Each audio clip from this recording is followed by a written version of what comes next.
Estás en La Silla. Información, música, espectáculos, actualidad. La Silla, un programa cómodo y divertido, con la conducción y producción de Marcos Camini. Aquí, en la 90.7 FM Flores, de 20 a 22, hay una silla para vos. Vine hasta aquí para poder abrazarte y sentir que ya tus brazos se niegan a ir hacia los míos lentos. Muy buenas noches para todos, muy buen programa para todos. Estamos aquí en La Silla por FM Flores 90.7, por internet, aquellos que nos quieran escuchar en Argentina y en el mundo, radio fmflores.net. Nacho, ¿cómo va? Buenas noches. Ignacio Brown. Buenas noches, Marcos, Martín, a toda la gente también. Aquí estamos en nuestro programa número 164 y es 26 de septiembre de 2018, el día del gran acuerdo, podríamos decir, ¿no? Hoy se firmó el acuerdo, o por lo menos el directorio del Fondo Monetario Internacional aprobó el acuerdo para la República Argentina, un acuerdo ampliado, ¿no? Ya íbamos por los 50.000 millones, hoy nos dieron 57.100, vamos a ver cómo los usamos. Aunque el dólar no respetó mucho la alegría del acuerdo, cerró en 39.50 más o menos. Veremos cómo fluctúa en las próximas jornadas. Se han establecido, de acuerdo a las primeras informaciones, bandas de flotación que van desde los 34 pesos a los 44 pesos. Ahí teóricamente el Banco Central no va a intervenir mientras el dólar tenga ese techo y ese piso. Después de tanta plata que se gastó para mantenerlo en 20, 25 y 30, resulta que ahora, bueno, la banda es en 34 y 44. Esperemos que no se despilfarre más dinero en ese sentido y se pueda volcar a cuestiones productivas. Lo que más se resaltó en el anuncio que se hizo respecto de este acuerdo es que para la cuestión social, para el sustento de las las clases más golpeadas por el tema del ajuste, se va a poder utilizar el dinero que pone a disposición el Fondo Monetario Internacional y para sustentar cuestiones presupuestarias. Todo una cuestión muy técnica lo que se dijo hoy, pero bueno, seguramente se va a ir analizando en el día a día. Hoy vamos a tener aquí como invitado al licenciado Gabriel Sullivan. Él nos va a explicar un poco con terminología más entendible el por qué tuvimos que ir al Fondo Monetario y lo que se espera de este acuerdo. Va a ser una charla muy interesante, así que los invito a quedarse mientras están volviendo de su trabajo o ya están instalados cómodamente en su casa, tomando algo, preparando la comida. Vamos a tener un muy buen programa, buena música, buena información, mucho deporte, ¿es así, Nacho? Sí, deporte en general, ¿no? Vamos a hablar un poco de tenis, de la Copa Davis, que Argentina salió como invitado, ¿no? La Wild Card, invitado a la próxima Copa Davis 2019, directamente, digamos. Así que vamos a estar hablando de eso, vamos a hablar un poco de los partidos que se jugaron hoy. Jugaron muchos jugadores argentinos que estuvieron en la selección, que van a estar, quizás van a estar algunos con gol también, con buenos partidos. Así que vamos a hablar un poco de eso, de San Lorenzo, ayer que quedó afuera, hoy juega Colón, mañana juega Boca, Defensa y Justicia Banfield también. Una agenda cargada. Tenemos mucho para hablar. Bueno, muy bien, vamos a tocar todos esos temas. Lo esperamos también a Francisco Ballines, que en un ratito va a llegar, también con temas de actualidad. De actualidad, como es el tema Uber. Parece que va a haber una iniciativa dentro de la Ciudad Autónoma de Buenos Aires para que el servicio de Uber sea legal o por lo menos regulado. Así vamos a tener una charla con un legislador de bloque Evolución en lo que hace a la legislatura de la Ciudad Autónoma de Buenos Aires, que nos va a explicar sobre este tema. Recordamos las vías de comunicación para que vayan participando del programa: el Facebook La Silla en Radio, el Twitter @Radio La Silla, el WhatsApp 15 62 84 09 07, 439 5684 o 439 5689 son nuestros teléfonos de línea. El Instagram, ahí pueden ver videos y fotos del programa, @La Silla en Radio. Entonces, bueno, con la operación de Martín Mariño damos formal comienzo al programa del día de hoy. La Silla. La memoria apunta hasta matar a los pueblos que la callan y no la dejan volar, libre como el viento. Un lugar para sentar tus ideas. Libre como el viento.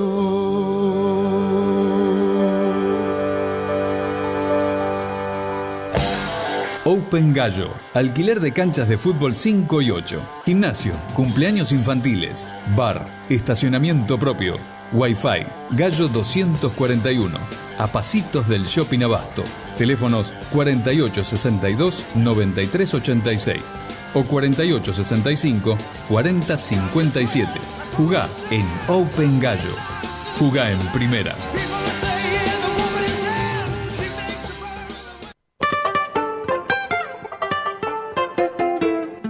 Baño de actualidad.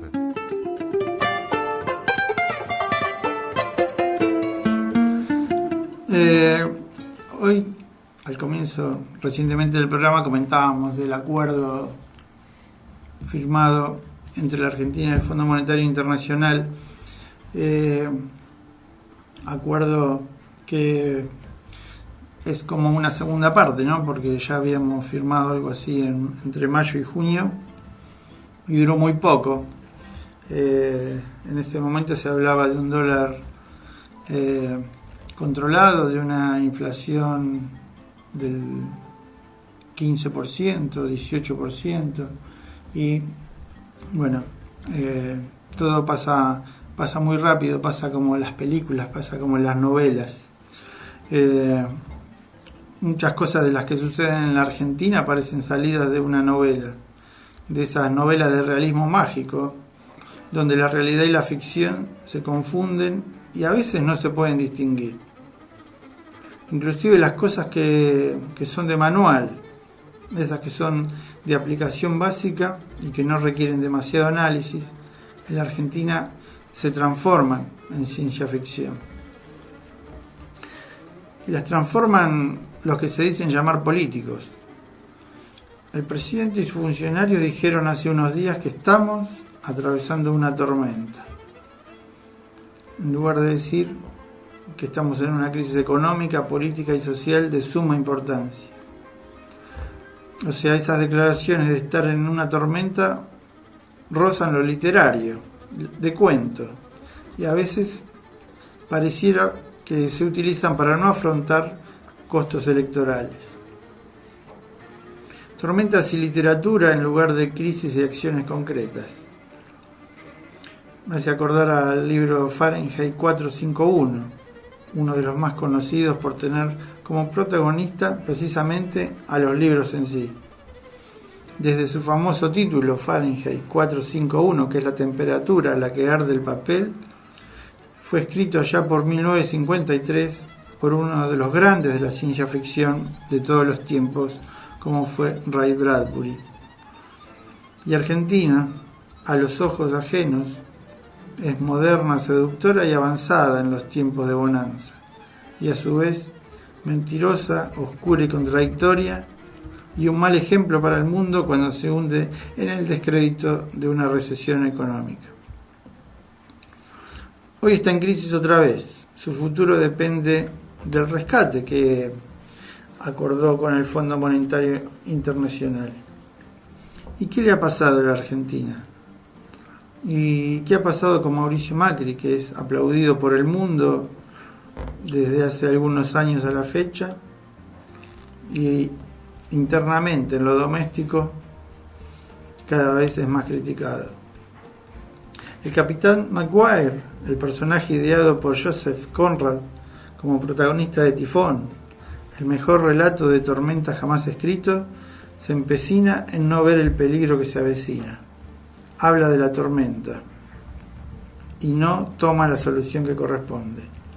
Un estorbo es un estorbo y una nave a plena potencia debe hacerle frente, dice el libro. Dice ahí el viejo marino, ¿no?, a su primer oficial. Este está aterrado ante las evidencias del barómetro que se desploma y el oleaje alto que llega desde lejos en un mar sin viento, signos de la catástrofe que los espera. El capitán ordena que el vapor avance hacia la tormenta, como Argentina. Hoy la tormenta ha estallado y el gobierno de Macri necesita un bote salvavidas. Ha decidido apostar para ello por soluciones ortodoxas, mientras promete que el futuro será mejor que el presente. La apelación entonces a las legendarias tempestades de Conrad no es caprichosa.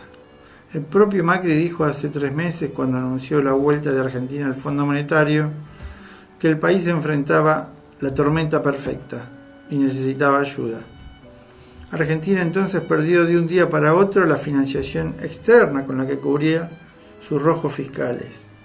Para completar el cuadro, una sequía, la peor en 40 años, arruinó buena parte de la cosecha de soja, que es el principal ingreso de divisas por exportaciones. Se cierra el mercado, crece el déficit fiscal y la confianza internacional en el modelo deja de ser confianza para ser una duda sobre la sostenibilidad de la economía. Hay más déficit fiscal primario y de cuenta corriente, y los inversores se preguntan de dónde saldrá la plata para cubrirlo. Por eso, para salir de este atolladero, Macri, como hizo en su momento Fernando de la Rúa, apuesta al déficit cero. Así es la base del presupuesto que se va a debatir en el Parlamento, déficit cero, y al Fondo Monetario como prestamista de última instancia. Para alcanzar el equilibrio fiscal primario, o sea, ingresos y gastos equiparados, en 2019 el gobierno subió el impuesto a las exportaciones, las viejas retenciones. En el año 2000 de la Rúa subió también impuestos y la base imponible cayó, porque cuando hay recesión se vende menos. No es mágico. Pagar entonces el costo político de una subida de impuestos, pero se recauda menos. Eso es un riesgo, porque el presupuesto de 2019 está planteado sobre la estabilidad de la actividad económica. Conjugando entonces lo que venimos charlando, que señalamos sobre la realidad y la ficción, sobre las obras Tifón y Fahrenheit 451, nos queda la amarga conclusión que en medio de la tormenta anunciada por el presidente, al gobierno se le quemaron los libros y tuvo que recurrir al Fondo Monetario Internacional. Y no contentos con ello, la novela continuó ayer, cuando el presidente anunció que está todo listo para la reelección. El presidente Macri confirmó que intentará reelegir su mandato el año que viene, en las elecciones presidenciales de 2019. Estoy listo para competir, dijo. Estamos construyendo un nuevo país, una nueva sociedad basada en la cultura del trabajo, en la cultura de que tenemos que mejorar sin trucos ni atajos, argumentó. Al ser consultado sobre diversos temas, Macri aseguró que no hay ninguna chance de que la Argentina vuelva a caer en default y se mostró optimista sobre las negociaciones con el Fondo Monetario. Y cabe entonces la pregunta: ¿a quién le hizo Macri esas declaraciones respecto de la cultura del trabajo y de que vamos a estar mejor y que estamos construyendo una nueva sociedad? ¿Al pueblo argentino o a los inversores y al Fondo Monetario para tranquilizarlos. Los medios periodísticos hablan en contrario, y no los medios periodísticos nativos, aquí los argentinos, sino los del mundo. La economía está en crisis y Macri ha dilapidado las expectativas, publicó El País de España, al analizar los 1000 días de gobierno de Cambiemos. Puede ser que el daño ya esté hecho, por mucho que la devaluación del peso argentino logre ser controlada, sus consecuencias en el corto plazo serán inflación, pobreza y desempleo, dijo la BBC. La imagen del presidente Macri en los medios internacionales se desplomó a un ritmo mucho más rápido que el del ascenso del dólar. La promesa de un nuevo liderazgo regional se esfumó junto con la confianza de los mercados internacionales y la lluvia de inversiones que no llegaron. Macri creía que con su imagen en el exterior le daba un plus de legitimidad y no fue eficiente. Desnudó que las expectativas que había creado eran falsas, tanto él como líder como sobre las potencialidades del modelo y del equipo económico que dijo era el mejor en 50 años. ¿Qué hay entonces detrás del acuerdo con el Fondo Monetario, de la renuncia del presidente del Banco Central, Luis Caputo? ¿A quién le conviene el acuerdo? ¿A quién había que convencer para cerrar ese acuerdo, sacrificando a propios y ajenos? Como en la ficción de Game of Thrones, hay un diálogo que nos cabe casi a la perfección a la realidad argentina. Allí, un militar le dice al rey: «Usted ha mentido». El rey le contesta: no he mentido. En realidad, solo me he equivocado». El militar entonces le dice que esa equivocación ha costado muchas vidas, a lo que el rey solo atina a mover los brazos y bajar la cabeza. Esperemos que al final de esta novela, el que todos nos anuncian como que va a ser la verdad en los discursos mismos, no sea una verdad revelada, de esas que se necesitan mucho más que la fe para que sean reales.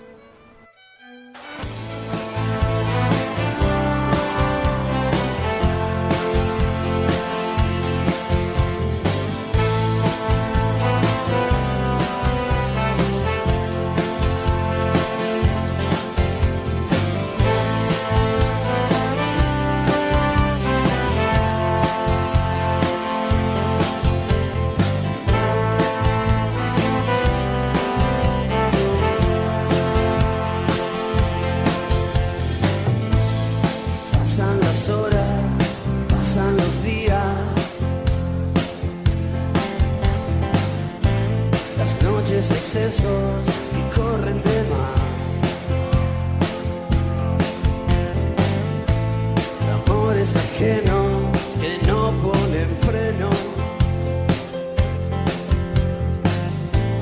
historias pasadas que no hay que olvidar. Fui tu sereno, tu vago nocturno, ojos de fuego, si quieren vengar.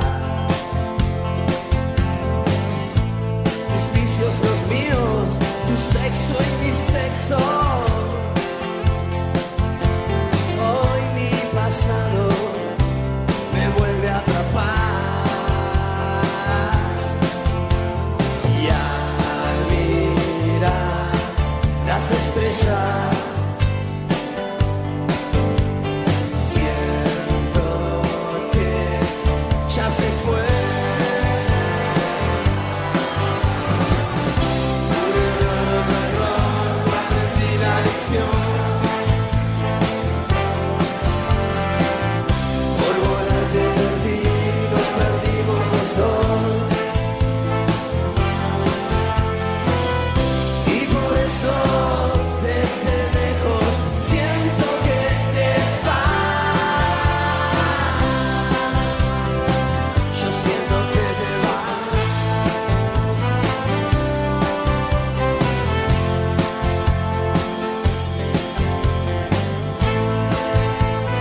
excesos que corren de más.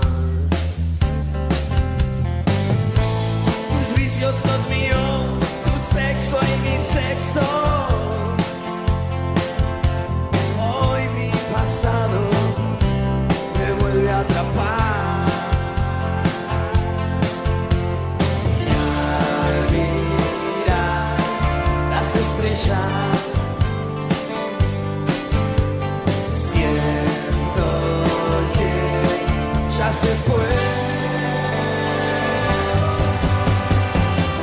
Un error a tu error, aprendí la lección.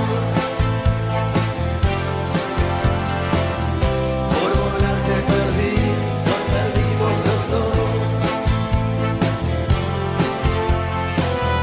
Y por eso desde lejos siento que te vas. Yo siento que te vas.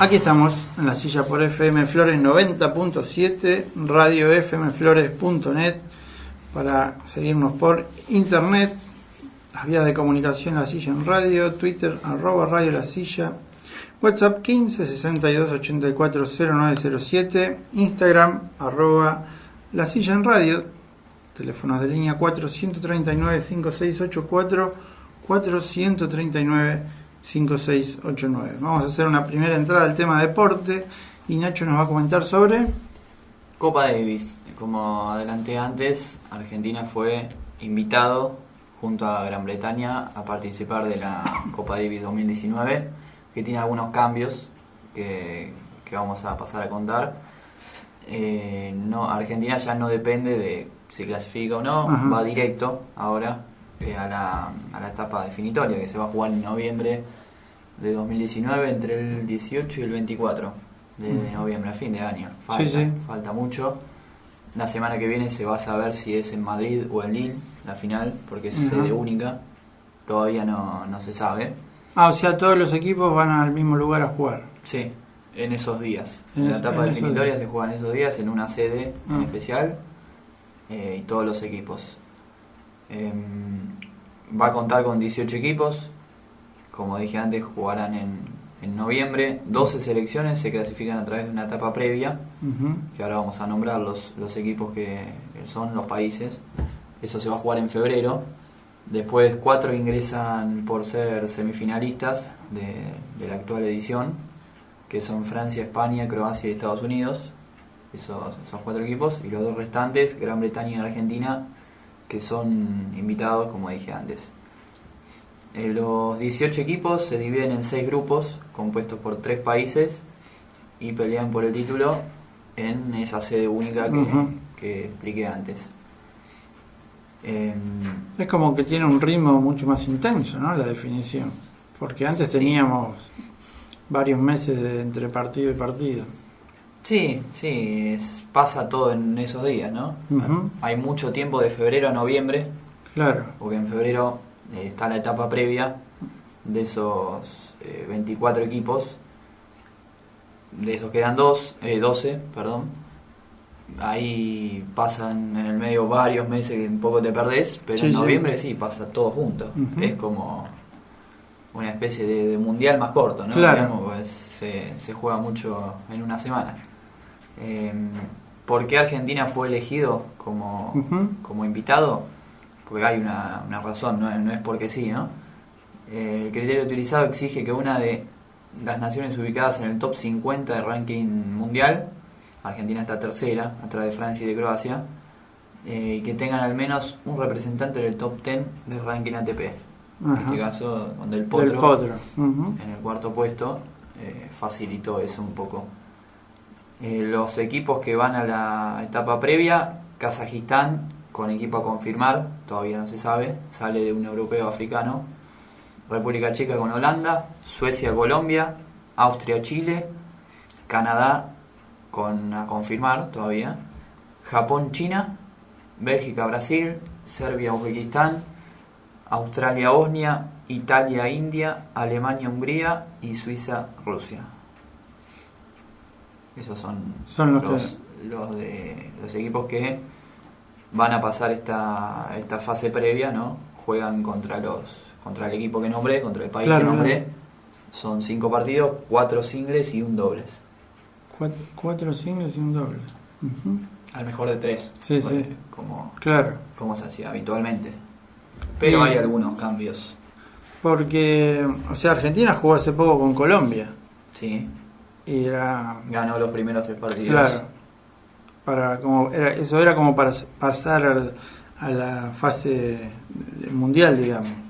Porque estaba como en la fase de segunda. Sí, estaba en la B, digamos. En la B, claro. Le ganó Colombia 3-0. Como vos dijiste, terminó de definir con el dobles. El sábado con Máximo González y Perlock. Sí. Ganó 3-0. Se me hizo una laguna ahora, ¿no? De tantos tenistas y equipos. Pero entonces lo que jugó ya no importa porque fue invitada a jugar. Va directamente, claro. no tiene que seguir. Claro, no tiene que seguir. Eso es lo que quería afirmar, claro. Claro, no depende ya de ningún partido, claro. Era lo que se especulaba, que le inviten a los dos, Gran Bretaña y Argentina. Uh-huh. Se sabía que iba a haber esa invitación y se imaginaba ya que eran esos dos países. Está bien. Y atrás de toda esta modificación de la Copa Davis hay un jugador de fútbol, ¿no? Sí, Piqué con el grupo Cosmos. Uh-huh. Se está centrando más en esto que en jugar, ¿no? Hoy hizo un blooper jugando para el Barcelona. Papelón, ¿no? Perdió el Barcelona. Perdió con el Leganés de visitante 2-1. No jugó bien. Pero bueno, Piqué ya está, digamos, en el final de su carrera futbolística. Uh-huh. Le quedan unos años, pero ya está pensando a futuro, ¿no? Negocios, claro, y demás movidas. Así que bueno, hubo alguna puja, ¿no? Gente que no estaba muy de acuerdo en que se juegue de esa manera, qué sé yo, los más tradicionalistas del tenis. Sí, Federer no estaba de acuerdo. Y algunos tenistas argentinos tampoco, pero por el tema de que acá se jugaba, le hace bien al tenis, ¿no? Pero es una decisión que se tomó. Algunas cosas no le gustan, a otros sí. Uh-huh. Y escuché hablar varios tenistas argentinos que decían sus contras y las cosas que tenía a favor también, ¿no? No es todo en contra para la gran mayoría. Y otros que sí, que les parece bien el cambio. Está bien. Además, por el menos, se juega menos tiempo. Claro. Al ser más intenso, a lo mejor llama más la atención. Sí, y para el mismo tenista también, ¿no? Que se juegue menos tiempo, porque a veces juega en el medio de la temporada. Claro. Y duda en jugar torneos importantes de la Copa Davis. Sí, algunos ni la juegan. Por eso. Está bien. Bueno, muy bien, vamos entonces a un corte y volvemos. La Barbería de Roque, cortes de cabello tradicionales y modernos, hombres, jóvenes y niños. Emilio Lamarca y Marcos Sastre, Villa del Parque, 15 68 82 27 92. Menciona el programa y el primer corte es gratis. Fábrica de pastas Perboy, artesanales, como las hace la abuela. También prepizzas, empanadas y toda la cordialidad en la atención. Menciona nuestro programa y comprá con descuento. Perboy está en Avenida San Martín 2899 y La Merced, Caseros.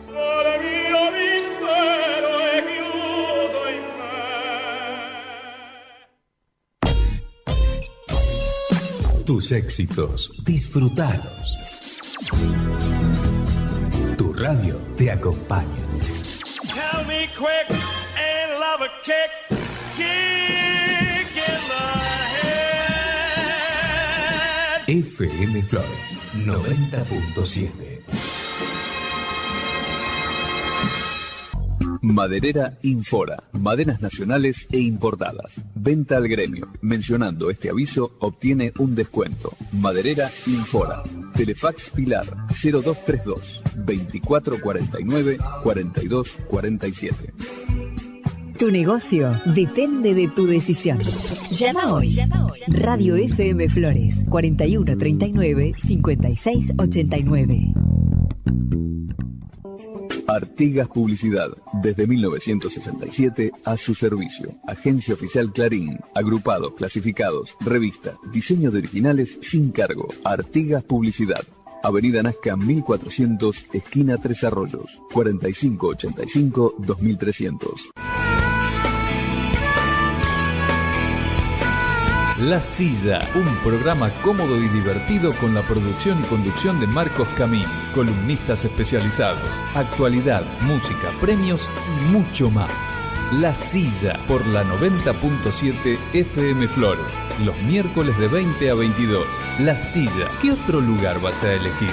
Niña está aquí para poder abrazarte. Carlos Busca, ingeniero civil, construcciones, planos, dirección de obra, cálculos estructurales. Carlos Busca, ingeniero civil, 4613-5830. Soy el que nunca piensa. Si la rutina te agobia y no tenés ni idea de dónde estás parado, ya tenemos algo en común. Ahora, enchufate con nosotros y ponele rock a tu vida. Ni idea. Un programa que solo sabe de rock. Viernes a las 18 por FM Flores. Siempre hay algo para hacer en la ciudad. Este mes, Campeonato Federal del Asado, Ciudad Emergente, la Noche de los Jardines, Carrera Ciudad Verde, Día del Inmigrante, BA celebra Portugal, Uruguay, Brasil, Francia y Chile.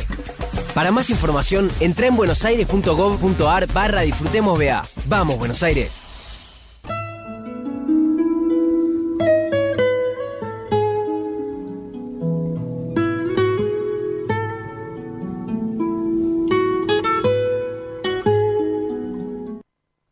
Como el juntos a la par. Estás en La Silla. Ir caminos desandar. Hacé clic, te damos el asiento. Pero no lo perdí. Ese héroe que hay en mí. Nada como ir juntos a la par.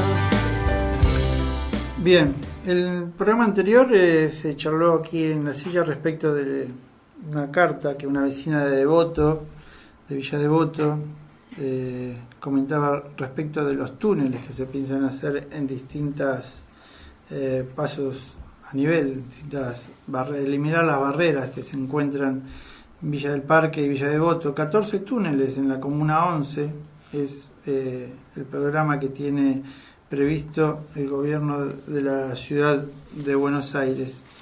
Y hubo una visita de Rodríguez Larreta a los distintos lugares afectados y realizó declaraciones con que respecto a que se harán de esos 14, 5 pasos bajo nivel seguros dentro de los próximos 3 años. Dijo que los túneles no se harán de acá a 3 años, pero los pasos a nivel tienen que desaparecer. O sea, dio como plazo de 3 años para 5 túneles, no para 14, como habían dicho en su momento, pero la idea fuerza es que deben desaparecer los pasos a nivel, que es un tema que no se negocia, dijo Rodríguez Larreta. Se lo confirmó al legislador de Cambiemos y vecino de la zona, Eduardo Petrini, en una recorrida en la que acompañó al jefe de gobierno por distintos barrios de la ciudad. Petrini confirmó que durante la caminata pudo transmitirle la preocupación de vecinos de Villa Devoto por el proyecto de construir 5 túneles en la zona, y esa fue la respuesta de Rodríguez Larreta. En agosto tuve la oportunidad de recibir en mi despacho, dijo, a un grupo de vecinos del barrio, muy preocupados por la afectación que tendrá la realización de estas obras en toda la zona. Les dejé en claro que para el gobierno la eliminación de las barreras es una prioridad porque hay que agilizar la circulación y fundamentalmente evitar accidentes, pero también me dispuse, dijo el legislador, a analizar las alternativas que me presentaron durante el encuentro, donde proponen continuar el viaducto en altura o bien que el tren pase en trinchera.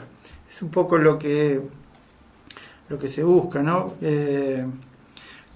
Los túneles, los famosos zapitos, que es como se los denomina, a veces son bastante inseguros, sobre todo el tránsito peatonal nocturno. Hay bastantes experiencias al respecto en la zona de Villa Urquiza, donde se han hecho varios, y son bastante inseguros por más que esté iluminado. En la zona de Villa del Parque, en la zona de la calle Nazca, la intersección con el ferrocarril San Martín, se están haciendo trabajos donde el tren va a venir elevado ya desde la zona de Palermo, de Pacífico, y lo que buscan los vecinos es que se continúe en lugar de hacerlo subterráneo. Los pasos a nivel que se quieren eliminar son los de la calle Chivilcoy, Asunción, Nueva York, Marcos Paz y Benito Juárez. Hay un movimiento que se llama Resistencia Vecinal, que tiene como lema: ni barreras ni túneles en la Comuna 11, queremos una obra bien hecha. Cuestiones que sin duda se discuten porque con el tema de los túneles es como que se arma una barrera entre vecinos de un lado y del otro, ¿no? Pasar por debajo de esas construcciones subterráneas, como dije, no es demasiado amigable en horas de la noche, y son depende cómo se ambienten, bastante frías a la vista en horas del día. Sí solucionarán, por supuesto, el tema de posibles accidentes que podrían suceder, que también es importante. Hay que poner todo en la balanza y contrastar el pedido de los vecinos y la necesidad de las mejoras para el barrio. Sin duda el tema está afectando a la zona de Villa del Parque, la construcción del viaducto elevado. Todos sabemos que el tren San Martín termina en Villa del Parque, y eso crea una congestión importante de gente, de tránsito y demás, que el barrio no está acostumbrado a sufrirlo. Pero bueno, todo sea por el progreso. Vamos con un poco de música.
luego de escuchar a Papo, y que sea rock la economía de una vez por todas, ¿no? Que nos dé una felicidad, que nos mueva un poco. Porque pese al enfriamiento de la economía, la actividad que más ha crecido es la financiera. No podría ser de otra manera, ¿no? Para eso firmamos el acuerdo con el fondo. Pese al enfriamiento de la economía, la actividad financiera sigue en alza. El sector se destacó con una expansión del 8,7% en el segundo trimestre, mientras la economía se contrajo 4,2%. Algo indica que estamos mal, ¿no? Que estamos Francisco, ¿cómo le va? Buenas noches. ¿no? Buenas noches a la audiencia, buenas noches al grupo. Sí, en algo le estamos pifiando mínimamente, ¿no? O sea, la plata se mueve por otro lado y la mayoría no la sufre, digamos. Dice que la noticia nos dice que el rubro financiero tuvo un espectacular crecimiento del 8,7% de acuerdo a los datos del INDEC. Retrocedieron el agro, la pesca, la industria, el comercio, el transporte, las comunicaciones, hoteles y restaurantes, pero volvió a destacarse y avanzar con más fuerza la intermediación financiera. Y hay algunos rubros que no se deben haber auditado porque eran despreciables, digamos, despreciable la actividad que tienen. Se trata de un sector que engloba el conjunto de los bancos, entidades de tarjeta de crédito, casas de cambio, agentes de bolsa, cooperativas de crédito, compañías de seguro y demás agentes financieros. Y para estimar su evolución económica, entre otros, se toman en cuenta los ingresos por comisiones, ¿no? Por las comisiones que cobraron, las diferencias entre las tasas de interés de los préstamos y las de los depósitos, entre el tipo de cambio vendedor y comprador, entre la compra y la venta de todo tipo de activos financieros como títulos públicos, acciones, intereses sobre las tarjetas de compra y de crédito, los descuentos de cheques, la evolución de los créditos, los préstamos de todo tipo, los balances del mercado asegurador y reasegurador. Es hora que cambiemos un poco la dirección de todo esto, ¿no? Pero mi pregunta apuntaría, ¿cómo haces para cambiar? Mucha gente sabe que el sistema bancario, el sistema financiero es el que moviliza la mayor cantidad de dinero y con tasas altísimas. Y hoy con el tema de la bancarización casi todo lo tenés que pasar por bancos.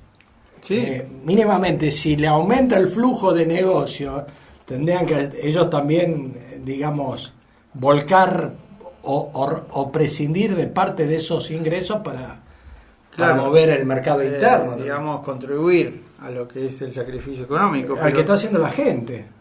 El tema pasa porque a esta altura ya sabemos que los bancos son un mal necesario. Sí. Pero inclusive si la actividad económica se reactivaría, el banco también ganaría más plata, ¿no? Porque habría más cantidad de operaciones, habría más cheques dando vuelta, habría más operaciones, necesidad de créditos. Pero bueno, hoy aparentemente el negocio más rentable es el financiero y como dijimos varias veces en nuestros programas, hay que refundar la economía. Para refundar la economía no podemos empezar siendo todos gerentes, sino tenemos que empezar de abajo. Cadeteando. Y siendo cooperativos. No podemos mirar a un costado, todos tenemos que aportar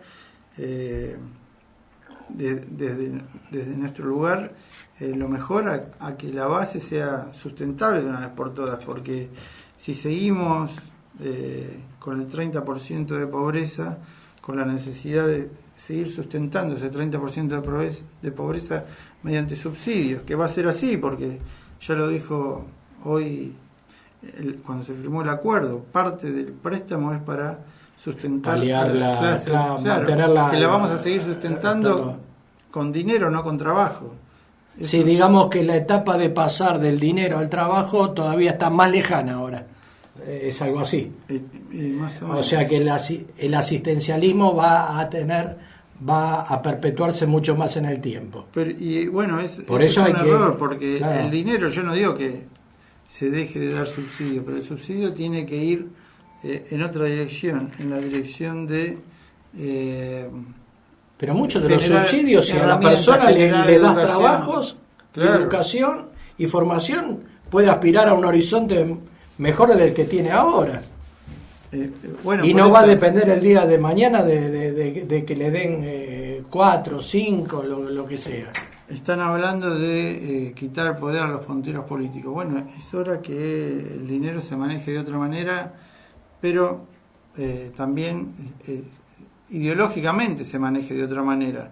No para el subsidio, sino para crear fuentes de trabajo genuinas.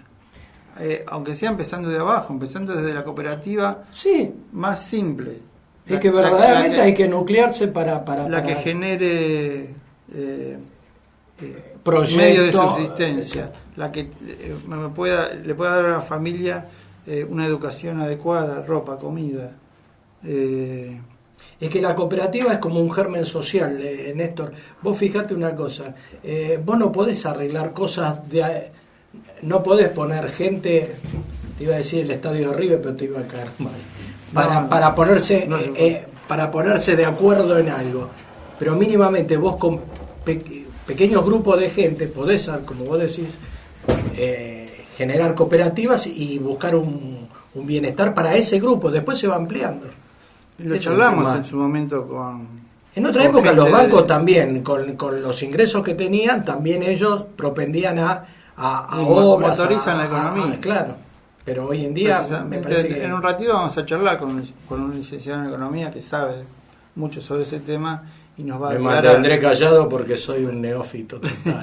pero el tema es así, inclusive las agrupaciones sociales, Barrio de Pie, ST, la CCC, todas estas que agrupan y que ayer se movilizaron y en gran número, también tienen que tener en cuenta que hay que ir de a poco, sin perjudicar el sustento que da el subsidio, hay que ir modificando de a poco la forma, ¿no? de tener un pensamiento futuro de reconvertirse el subsidio en trabajo.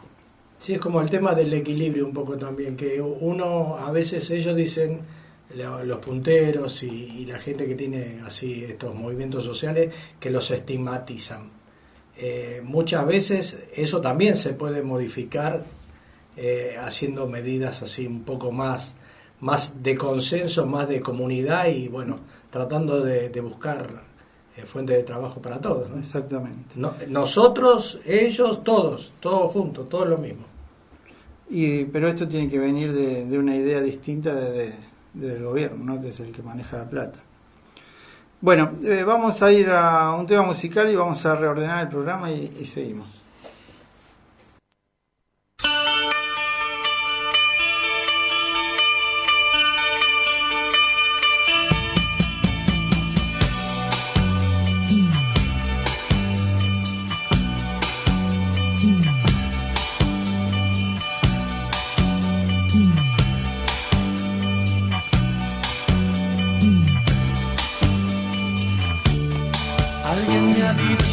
Que la soledad se esconde tras tus ojos y que tu blusa atora sentimientos que respiras. Tienes que comprender que no puse tus miedos donde están guardados y que no podré quitártelos si al hacerlo me desgarras. Quiero soñar 1000 veces las mismas cosas, ni contemplarlas sabiamente. Quiero que me trates suavemente.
contemplarlas sabiamente.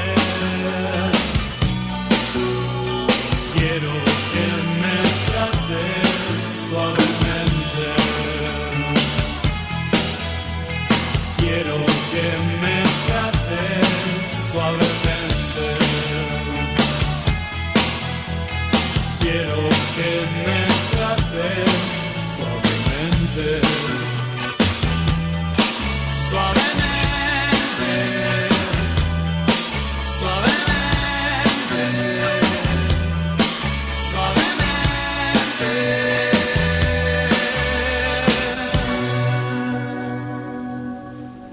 Muy bien, aquí estamos nuevamente en la silla por FM Flores 90.7, radio fmflores.net. Vamos a presentar a Gabriel Sullivan. Gabriel, buenas noches. Gracias por haber concurrido a nuestro programa.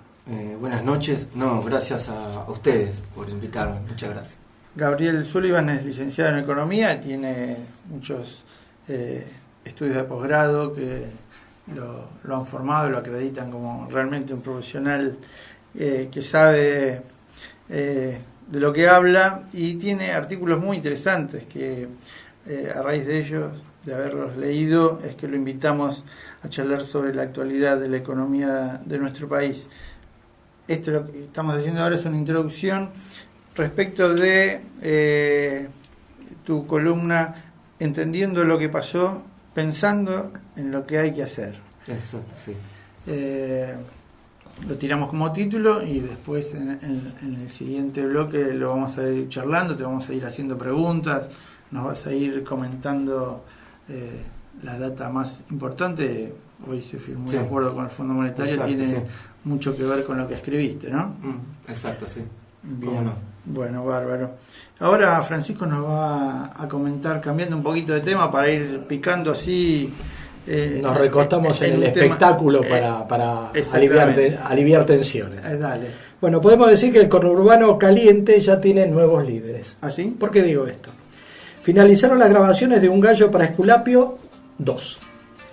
Y está todo listo para la emisión de la serie, que esta vez no irá por Telefe. La ficción producida por Underground, Sebastián Ortega, se entiende, TNT y Cablevisión, junto a Boga Bogacna, fue escrita y dirigida por Bruno Estañaro y será emitida exclusivamente por la pantalla de TNT y la plataforma de Cablevisión Flow a partir de este mes de octubre, del mes que se va a iniciar. La historia, protagonizada por Peter Lanzani y Luis Luque, que fue filmada en 60 locaciones, cuenta entre su elenco a Julieta Ortega como Nancy, Ariel Stalteri Loquillo, Andrea Rincón será Vanessa, Cecilia Rosetto la fiscal Retes, y el actor que se suma esta vez es Juan Leirado. Esta segunda temporada se centrará en la vuelta de Nelson, Peter Lanzani, el muchacho de Misiones, que luego de 6 meses de estar lejos de Buenos Aires, se contactará con Loquillo y viejos miembros de la banda que componían el Gallo para Esculapio, ¿no? Con el fin de ejecutar un nuevo plan. Sin embargo, Nelson se dará cuenta de que las cosas cambiaron durante su ausencia, por lo que Gillo, Luis Luque, ocupará el lugar del Chelo Esculapio, Luis Brandoni, como nuevo líder del conurbano. La primera temporada de la exitosa serie ganadora del concurso de apoyo a las ficciones impulsadas por el Inca había sido grabada durante 4 meses en 85 locaciones y contó con más de 500 extras. El ciclo obtuvo 11 galardones en los premios Tato de la Cámara Argentina de Productoras Independientes de Televisión, CAPIT, y hasta el Martín Fierro de Oro. En el último capítulo de la primera temporada, Chelo y Nelson emprenden un viaje a Termas de Río Hondo para hacer pelear a un gallo en una importante riña. Pero en el camino se van encontrando con dificultades. Rodeados por la policía en un camping, Chelo decide entregarse y permite que Nelson continúe solo. Sin embargo, aparece Gillo, un viejo rival que termina matándolo en un descampado. La secuela promete más intensidad, más acción y, claro está, la misma calidad televisiva que Esculapio 1. Bien, ojalá, la verdad que fue muy buena. Nacho, vamos a actualizar 2 resultados internacionales del fútbol de España, ¿no?, que llamaron la atención. Sí, perdió el Barcelona frente al Leganés, primera vez en la historia que el Leganés le gana. Leganés le ganó. Sí. Leganés le ganó. Jugó con titulares el Barcelona, bueno, Suárez entró del banco, no Jordi Alba, pero los demás jugaron todos, jugó Messi, jugó Piqué, Ter Stegen, entre otros. El equipo de Pellegrino, que ya le había ganado el Barcelona siendo técnico del Alavés, así que anda bien frente a un equipo importante, ¿no? ¿El Leganés lo dirige Pellegrino? Sí. Pellegrino vuelve entonces. Guido Carrillo. Guido, no jugó, estuvo en el banco, pero también se está adaptando, ¿no? El fútbol de ahí. Sí, pero digamos que el Barcelona estaba con todos los titulares, así que a llorar al campito, como decíamos antes. Sí, y el Real Madrid también perdió 3-0 contra el Valencia, partidazo de Banega. Jugó el Mudo Vázquez también. Los dos perdieron, los dos siguen punteros con los mismos puntos, Real Madrid y Barcelona, con 13, pero se les acerca. Sí, se le vienen los demás. Y bueno, para destacar también que hizo un gol Ramiro Funes Mori en Villarreal, también por la Liga Española, está jugando como volante. ¿Ramiro cuál es? ¿El que era defensor? Sí. No me los confundo los dos, no me acuerdo qué nombre. Rogelio es el delantero y el otro es el claro. Bien. Y bueno, después vamos a hablar también de la lista, ¿no? de la selección. Ahora que hablamos de algunos argentinos, hoy también hizo un gol Dybala, así que después lo vamos a ampliar. Muy bien. Bueno, vamos a la tanda entonces. YPF Mitre, la YPF de Caseros, YPF Boxes, combustibles y GNC, bar, wifi y la mejor atención. Avenida San Martín y Mitre, la YPF más famosa de Caseros.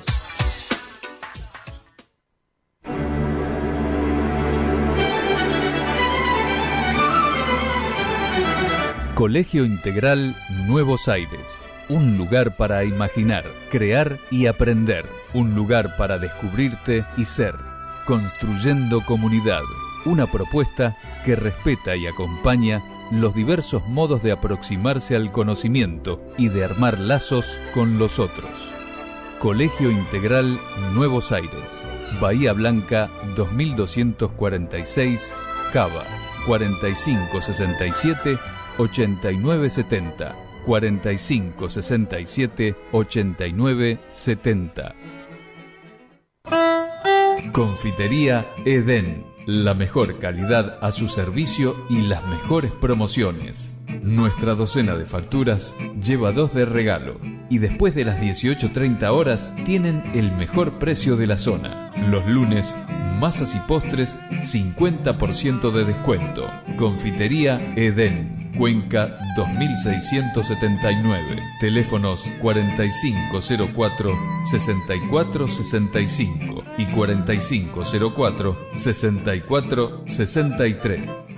33 33 33 33 33 33.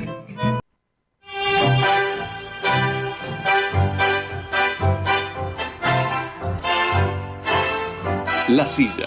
Información, música, entretenimiento. ¿Qué otro lugar vas a elegir?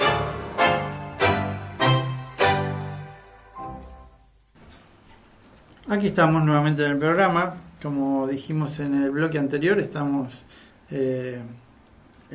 reunidos aquí en nuestra mesa con Gabriel Sullivan, es licenciado en Economía y tiene un currículum muy importante de posgrados que acreditan su profesionalidad y conocimiento. Y escribió un artículo interesante llamado Entendiendo lo que pasó, pensando en lo que hay que hacer respecto de la situación económica financiera de nuestro país, de la falta de dólares, de los problemas para generar dólares genuinos, del corte de los préstamos que venían del exterior, de la falta de inversiones también que se prometieron en su momento, y todo eso de a poquito nos fue conduciendo a que la solución que encontró el gobierno fue ir al Fondo Monetario. ¿Es así, Gabriel? Exacto, sí, tal cual. Sí, lo que planteamos en el artículo es que el problema que tiene la Argentina en los últimos años es que ha habido más dólares que han salido que los que han entrado. Uh-huh. Y bueno, eso básicamente porque es un tipo de cambio que fomentaba esa situación. Es decir, Si uno nos retrotraemos, por ejemplo, al 2006, a pesos de hoy sería más o menos 44 o 45 pesos. 2008 sería más o menos los 40 pesos que estamos ahora. Entonces, cuando estábamos hablando hace unos meses a un tipo de cambio de 17 y 18, era un tipo de cambio bajo. Retrasado. Exacto. Entonces, lo que te produce ese tipo de cambio es que el que está exportando le cuesta exportar, porque los productos en dólares de un año a otro más o menos valen lo mismo. Si algo vale $10 y exporta un producto a $10 y está ahí a 17, me van a pagar 170 pesos. Si está a 40 y sale $10, me van a pagar 400 pesos. O sea, es muy diferente para una persona que exporta un tipo de cambio que el otro. Y lo mismo pasa, supongamos, un productor o aquellas empresas cuyo mercado no es el externo, pero es el interno. El tema de la competencia y las importaciones. Si algo vale $10 y yo lo puedo comprar a 17 pesos o a 170 pesos, no es lo mismo que lo venda a 170 pesos que a 400 pesos. Entonces, el tipo de cambio bajo no solo que no favorece al exportador, sino también que perjudica a aquella industria que se dedica al mercado interno. Entonces, ese era el tipo de problema que te producía este tipo de cambio. Que entonces, al haber menos exportaciones, al haber más importaciones, hay un drenaje de dólares. Si a eso le sumamos el hecho de que tenés que pagar una deuda externa en dólares, que tenés capitales, intereses, después de que se defaulteó, se acordó el refinanciamiento de esa deuda, hubo que pagarla. Y el tema de lo que no es poco, lo que se llama balanza turística, es decir, la diferencia entre que los argentinos pagan afuera cuando van a veranear y los extranjeros que vienen a gastar acá. Ahí en el artículo comentaba que si uno suma la balanza turística conjunta 2016 más 2017, teníamos en el 2016 fue negativa por 3.000 millones de dólares. En el 2017 por 6.000 millones de dólares. ¿Sí? Va creciendo. Va creciendo. 9.000 millones de dólares se fueron en 2 años por el turismo hacia afuera. Entonces, un país, para sostener eso, lo puede hacer si es un país rico que genera muchos dólares. Pero en el caso nuestro no era así. Entonces, esa brecha, ¿cómo se cubría? Se cubría a través de endeudamiento externo, ya sea que el Tesoro Nacional, el gobierno o las mismas provincias contraían préstamos en dólares, o bien a través de lo que llamaba el carry trade, que eran tasas altas que seducían a los capitales de afuera, a los dólares, para que vengan acá. Lo que pasa que si uno no genera los propios dólares, eso es limitado en el tiempo. Es como uno tiene un determinado salario, voy a un banco, pido un préstamo, y me dice, bueno, a ver usted los ingresos que tiene, bueno, de acuerdo a los ingresos que usted tiene, le voy a dar este préstamo. Voy al segundo banco a pedir otro préstamo más, y bueno, ya van a tener en cuenta el crédito que saqué en el banco anterior. Claro. Entonces ya la plata que me van a dar es menor, claro, porque disminuye mi capacidad de pago. Así hasta que llego a un banco me van a decir, no, mira, no te presto nada. Y los que me prestaban me van a decir, bueno, si no generas más ingresos, te voy o no me pagás, vamos a estar en problemas. Y eso es lo que le empezó a pasar a la Argentina, que cuando llegó el momento de empezar a devolver todo ese dinero que había entrado para financiar las importaciones, para financiar los viajes afuera y demás, se empiezan a retirar esos capitales, primero porque se dan cuenta que el país no está generando sus propios dólares. Es decir, nosotros lo que tenemos que hacer, ¿qué quiere decir generar nuestros propios dólares? Que nuestras exportaciones empiezan a superar a las importaciones, que es lo que no venía pasando. Te hago una consulta, ¿y desde cuándo viene siendo esa bajante? A partir del 2008 ya empezamos a ver que empiezan a bajar el superávit de balanza comercial. Porque nosotros más o menos hasta 2008 venía subiendo, hasta el 2008 que llegamos más o menos a 10.000 millones de dólares de balanza superavitaria. Y se fue reduciendo y en el 2015 llegó a 1.500 millones de dólares positivos. Y depende de cómo se hagan los cálculos, porque ahí se reajustaron los datos del INDEX, a veces aparece equilibrada, a veces un poquito deficitaria, pero supongamos 1.500 positivo, pero de 10.000 a 1.000. Y bueno, 2016 ya es negativa, 2017 negativa, 2018 ya se preveía que iba a ser más negativa, pero bueno, ahora se acomodó con esto del que el dólar subió de valor, Claro. pero era una crónica de una muerte anunciada, es decir... O que se venía ya... la balanza de pago, que es lo que los economistas llamamos la balanza de pago, son el registro de las cuentas entre la Argentina y el exterior. Y ahí está toda una bolsa, está lo que se paga por capital, intereses de préstamos, porque no solo reciben préstamos internacionales el Estado, sino también las empresas. Está también lo que se llama la balanza comercial, que son las exportaciones e importaciones de lo que nosotros llamamos bienes y servicios. Por ejemplo, no sé, la exportación ya sea de acero, la exportación de trigo o de un software.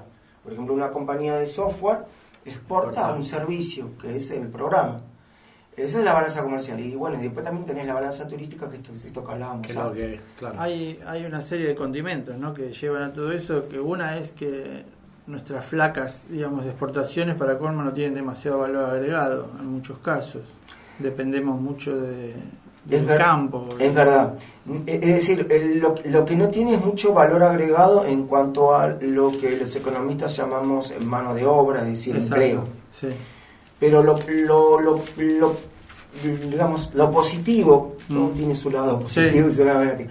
Lo positivo es que ante un cambio en el tipo de cambio, valga la redundancia, ¿no? Enseguida las actividades primarias pueden responder rápidamente. ¿Qué quiere decir? A mí no me cerraba producir porque no me cerraba exportar con un tipo de cambio de 17, o exportaba, pero siempre hay lugares que tienen una productividad mayor que otros. Entonces hay campos que determinados, por ahí en la Pampa Húmeda con un ROA de 17 me cierra, y por ahí en Santiago del Estero en una zona desfavorable no, porque producen menos por hectárea. Y bueno, lo mismo pasa entonces cuando empieza cuando el incentivo del tipo de cambio aparece, las actividades primarias pueden responder rápidamente. Yo no cultivaba el campo, me cambia la condición y ya de un año al otro ya lo cultivo. No cosechaba las manzanas, entonces ya de un año al otro ya las puedo cosechar. Una fábrica también tiene el mismo estímulo del tipo de cambio, pero no es lo mismo volver a poner en marcha una fábrica. El ciclo productivo es distinto. Claro, es distinto y lleva tiempo, es decir, y nadie va a volver a mover una fábrica si no tiene la previsión de que ese tipo de cambio competitivo, por llamarlo de alguna forma, se va a mantener, ¿no? Entonces es más difícil. Entonces la ventaja que tenemos es que la respuesta de nuestras actividades exportadoras es rápida ante un cambio en el tipo de cambio. Y son a ciclo, digamos. Trabajan en un año, digamos, a ciclo, diferente en la exacto. industria, que tiene que hacer, es todo un proceso que se continúa en el tiempo. Exacto, sí. El retraso en el tipo de cambio es generado por el mismo gobierno para que no genere inflación. Bueno,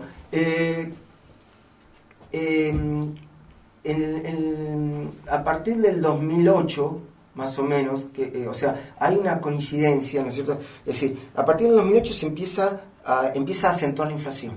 Si uno observa, empieza a crecer la inflación de a poco. Pero que era una palabra que no se usaba. Claro, es decir, claro, porque es decir, desde 2002 con la crisis baja la inflación. La economía se recupera y después a partir del 2008 más o menos empieza a crecer la inflación. Y se usa como un instrumento indirecto para contener la inflación, dejar fijo el tipo de cambio. Entonces, si uno observa el crecimiento de la inflación y observa el crecimiento del tipo de cambio, a partir del 2008 se empiezan a separar. Y la inflación empieza a superar al tipo de cambio. Y entonces eso en los hechos, ¿qué quiere decir? El dólar se empieza a abaratar con relación al resto de los productos.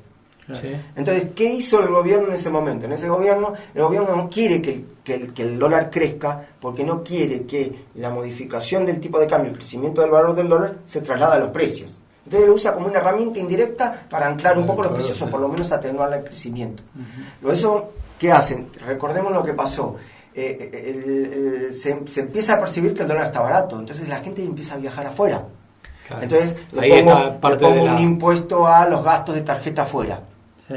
Después empiezan a aumentar las importaciones.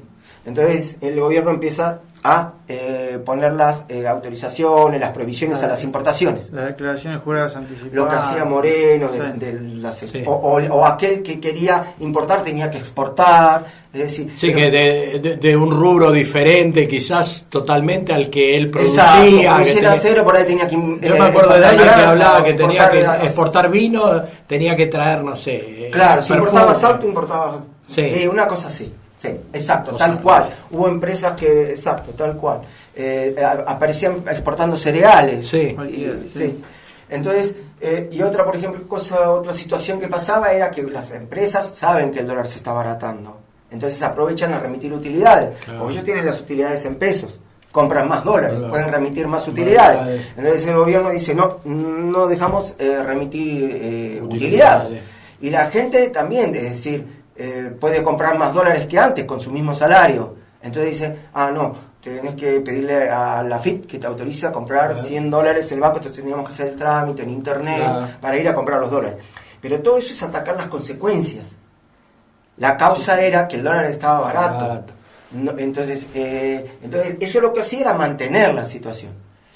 Y nosotros tenemos un ajuste importante del dólar con el cambio de gobierno, que ahí se va de, creo que de 12, 13 pesos estaba 13 cuando pesos cambia el gobierno, a creo. 16, A 17.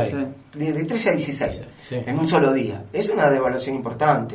Sin embargo, no produjo tanta conmoción. Porque en la economía hay un fenómeno que se llama las expectativas. Las expectativas juegan. Es decir, las expectativas es lo que la gente... Ya entramos en el terreno psicológico ahí, porque Sí, ahora recuerdo que hablaban de sacar el cepo, aumentó el dólar y la gente no lo percibió como una medida más para salir del Claro, no problema fue lo que pasó estaba. en mayo. También Claro. en mayo fue mucho más grande, pero Claro. incluso cuando ya había tenido un porcentaje parecido que diciembre del 15, Sí. fue medio, todo el mundo salió enloquecido, ¿no? Preocupado. ¿Por qué? Porque esto de las expectativas racionales que le llaman los economistas, palabra difícil, pero lo que quiere decir eso es lo que la gente espera, que también influye en la economía.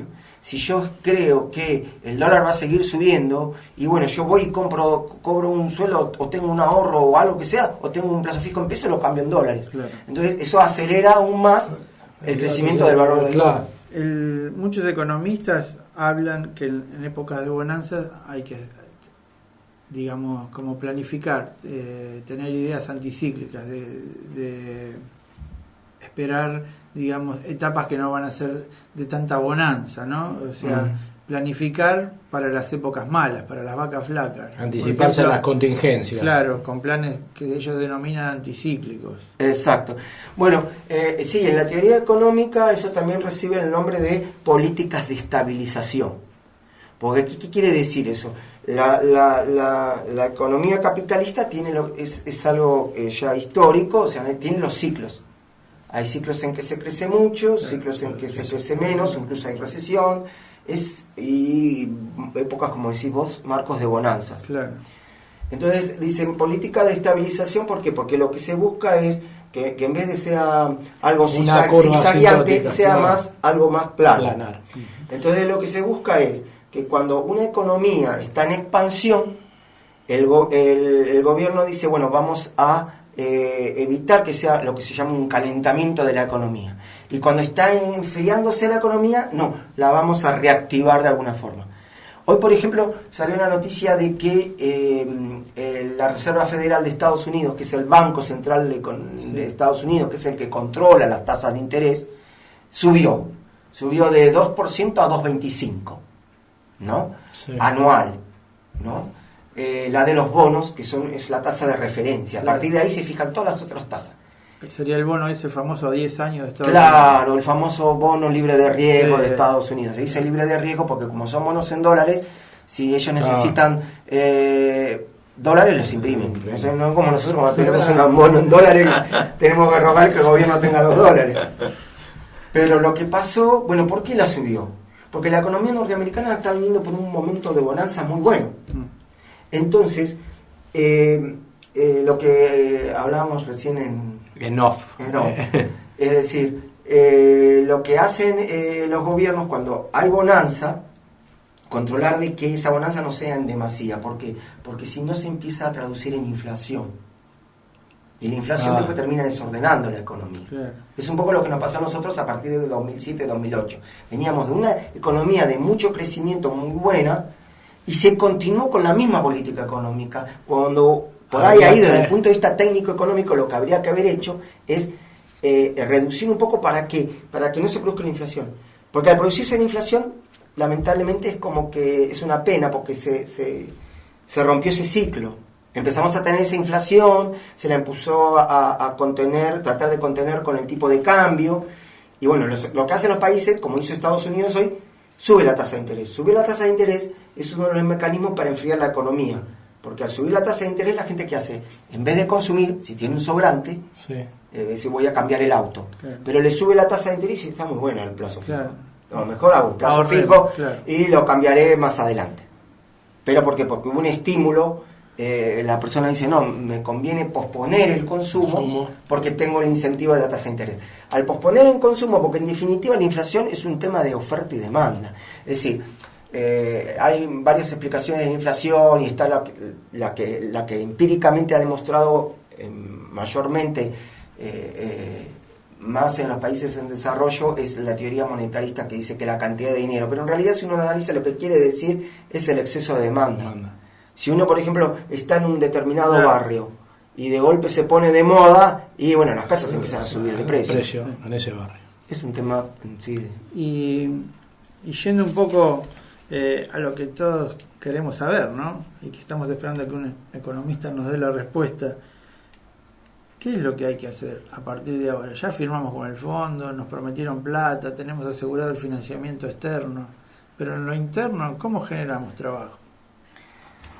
Bueno, el tema es que ahora nos dejaron de prestar los privados, digamos así, entonces tuvo que salir el fondo a prestarnos para cubrir esta brecha que decíamos antes. Sí. Y hoy firmaron un acuerdo donde el fondo se compromete a prestarnos en una determinada cantidad de años, no todo junto, 57 mil millones de dólares. Y hay unas reservas del Banco Central aproximadamente de 49 mil millones, pero hace 4 o 5 meses eran de 55. Porque, es decir, desacelera muy rápido. Nos desaceleramos porque ya no tenemos ese financiamiento privado, y es lo que decíamos antes, es un país que salen más dólares que los que entran. Claro. Por eso se dio el Fondo Monetario a decir, te voy a prestar, y además es una señal para aquellos que tienen dinero invertido en el país, y para la misma economía en general, el dólar no se va a disparar demasiado porque yo estoy atrás. Y el monitoreo, discúlpame, te hablo como ciudadano con desconocimiento total, después te iba a hacer otra pregunta más. A partir de ahora, la economía va a estar monitoreada por el Fondo Monetario y es el que va, digamos, a marcar las pautas digamos, en economía de lo que se puede hacer y lo que no se puede hacer. Yo creo que eso ya está pasando desde mayo. Cuando en mayo recurrieron al Fondo Monetario, porque vieron que todos esos dólares que habían venido se empezaban a ir rápido, a partir de ese momento yo creo que ya el Fondo Monetario es como que está manejando las políticas económicas. La pregunta mía apuntaba por esto de que desde hace un tiempo tenemos el diagnóstico, algunos ya lo sabemos, no hay que saber, que se gasta más en este país de lo que se produce. Eso el Fondo Monetario lo tiene claro también, entonces va a haber políticas para claro, digamos... Es decir, el que está el Fondo Monetario detrás no quiere decir que sea algo malo, porque de hecho no fue peor la situación, porque el Fondo Monetario dijo, yo voy a prestarle 50 mil millones, que hoy lo subió a 57 mil, entonces eso tranquiliza a los mercados. Pero porque, la parte productiva, lo financiero está cubierto. Y ahí está el tema, porque también, como decíamos en off, tenemos 4 jugadores. Uno es el tipo de cambio, otro es la inflación, otro es el déficit fiscal y otro son las tasas de interés. Son 4 jugadores que hay que tratar de equilibrarlos, porque si vos tocas uno, te afecta al otro, y uno te afecta a la producción, te mejora una variable y te perjudica al otro. Si yo, por ejemplo, contengo el dólar, por ahí toda esta inercia que produce la suba del dólar se detiene. Entonces decís, bueno, no va a haber tanto traslado a precios. Pero si yo detengo el dólar, afecto las exportaciones, suben las importaciones. Entonces, pan para hoy y hambre para mañana. Yo lo que veo con este acuerdo del fondo, ellos se están fijando, primero fijaron una banda para el dólar, de 34 a 44. A mí me parece una banda demasiado amplia. Es decir, yo me pongo en el lugar de un productor o de un importador, para verlo más fácil, o de un exportador. Me dice, mira, te voy a pagar entre 34 o 44, y puede estar la diferencia entre ganar o perder. Porque 10 pesos, que la diferencia sobre el 34 es como un 30%. Claro. Sí, un 30% no es lo mismo en ganar el precio de venta. Claro. Es muchísimo. Sí, me parece que es una banda muy amplia. Y lo que yo veo es que las tasas de intereses se van a mantener altas. Entonces me parece que es un plan más para contener la inflación que para producir. Que para bajar las tasas de interés, que lo que nosotros necesitamos, me parece a mí, es este dólar competitivo. Dos herramientas necesitamos para sacar la producción adelante. El dólar competitivo, eso está bueno, porque aparentemente teníamos un dólar de 40, que ya muchos sectores dicen, bárbaro, con este dólar estoy cómodo. Por supuesto, es un dólar que va a medida que suba la inflación va a ir a acomodarlo. Claro. Pero ya se puede exportar, producir. Si el gobierno se compromete a decir, voy a mantener este dólar competitivo, ya se puede planificar. El que cultiva ahora sabe que cuando venda va a cobrar un dólar, el que exporta cero ahora. Ahora, eso es pensando en el mercado externo, en los que importan, que es importante, porque nosotros necesitamos que entren más dólares y terminar con esa balanza comercial negativa. Pero la otra cara de la moneda es el mercado interno, es decir, todas esas actividades, como decía antes con Marco, que son las que son más mano de obra intensiva, el empleo, las empresas que se dedican al mercado interno, necesitan una tasa de interés más baja. Con estas tasas son altísimas, son tasas del 50, 60%. Entonces, una pyme, las empresas todas, pero las empresas grandes tienen más respaldo, pero una pyme, el crédito bancario es importante,ísimo. Si tiene que estar pagando estas tasas, no puede. Es como decíamos antes, es decir, tiene un límite también, son tasas muy altas. Entonces yo creo que lo que habría que hacer es un círculo virtuoso, es decir, ya tenemos el tipo de cambio alto y lo que tenemos que hacer ahora es empezar a bajar las tasas de interés. Yo lo que veía que el Banco Central, que el acuerdo decía que el Banco Central cuando llega a los 34 va a salir a comprar. No sé si va a llegar a 34, la verdad, puede ser, nadie lo sabe. Depende de la confianza, con lo que decíamos antes también. Pero yo diría, más que salir el Estado a comprar, lo que tendría que hacer para subir el tipo de cambio, sin que el Estado salga a intervenir, sin que el Estado salga a emitir plata que genere inflación, bajar las tasas de interés. ¿Por qué las tasas de interés están altas? Las tasas de interés están altas. ¿Por qué? Porque es una forma de evitar que la gente se vaya al dólar. Si yo ofrezco una tasa de plazo fijo alta, digo, no, y creo que el dólar más o menos se va a mantener en 40, digo, no, lo pongo a plazo fijo 2 meses, 3 meses, y porque pienso que en 2 meses ya no se va a disparar el dólar. Entonces, es una forma de evitar que la gente se vaya al dólar y evitar la presión al dólar. Es una cuestión, digamos, de certidumbre, darle certidumbre al mercado de que esto no va a suceder. Claro, es decir, y de a poco ir. Yo creo que la tasa hay que ir bajándola, porque si el dólar baja, bajar la tasa de interés. ¿Para qué? Para ayudar al dólar a subir sin intervenir y mantener este tipo de cambio competitivo y al mismo tiempo fomentar el mercado interno. Porque necesitamos el círculo virtuoso, porque ya la reducción del déficit implica controlar la economía. Si encima tenemos unas tasas altas. Bien, recién un Twitter de Aldo Piñanelli dice: no se puede salir de la recesión con más recesión. Así que bueno, te lo dejo picando y si tenemos tiempo en el próximo bloque lo vamos a charlar. ¿Te parece? ¿Cómo no? Bueno, vamos al corte. Natalia Ceci, consultora inmobiliaria, compra, venta y alquileres, tasaciones sin cargo. Melincue 3178, Villa del Parque. Natalia Ceci, teléfono 4504-7008. Open Gallo, alquiler de canchas de fútbol 5 y 8, gimnasio, cumpleaños infantiles, bar, estacionamiento propio, Wi-Fi, Gallo 241, a pasitos del Shopping Abasto, teléfonos 4862-9386 o 4865-4057. Jugá en Open Gallo. Jugá en primera.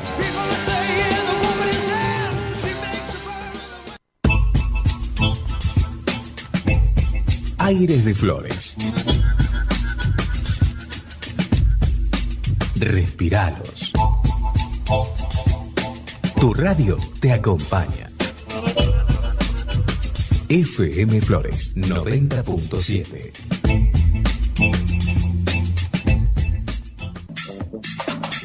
Nosito Construcciones, una empresa en crecimiento, dedicada desde hace 15 años a la construcción y bienes raíces para vivienda o inversión. En Flores, Villa del Parque, Montecastro y Villa Pueyrredón. Departamentos de 1, 2, 3 y 4 ambientes. Calidad de excelencia, aplicada a bienes inmuebles de demanda creciente. Visite nuestras oficinas en Cuenca 2222. Teléfonos 4-566-8695 y 4-648-1674. Tu negocio depende de tu decisión. Radio FM Flores. Ventas @radiofmflores.net. Lisa Autoservicio, atendido por sus dueños, le ofrece la mejor relación entre calidad y precio. Gran variedad en artículos de limpieza y perfumería. Lisa Autoservicio le da la bienvenida en sus 3 sucursales: Larrazábal 1345, Nazarre 3222, Álvarez Jonte 5233, 4635-1831. Argentinos para Todos. El programa que te invita a redescubrir la pasión por Argentinos Juniors. Martes a las 21. Vamos, vamos, lo vitalicio. El Payaso, jardín de infantes y maternal. Niños de 45 días a 4 años. El Payaso, Páez 2870, Casinasca. Teléfono 4611-9778. La actualidad desde un punto de vista exhaustivo e imparcial. Lo que usted quiere saber sobre su barrio y el mundo, escúchelo en La Deuda Eterna, los jueves a las 18 por la 90.7.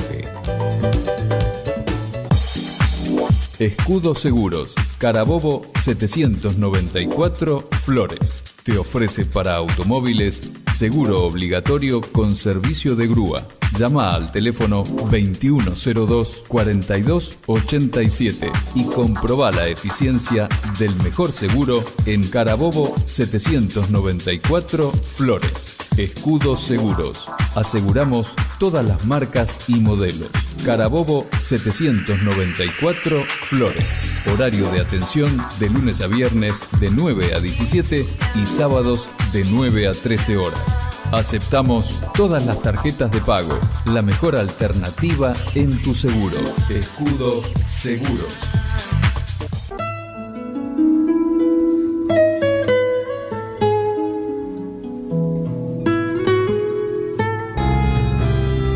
En el dial y en la nube.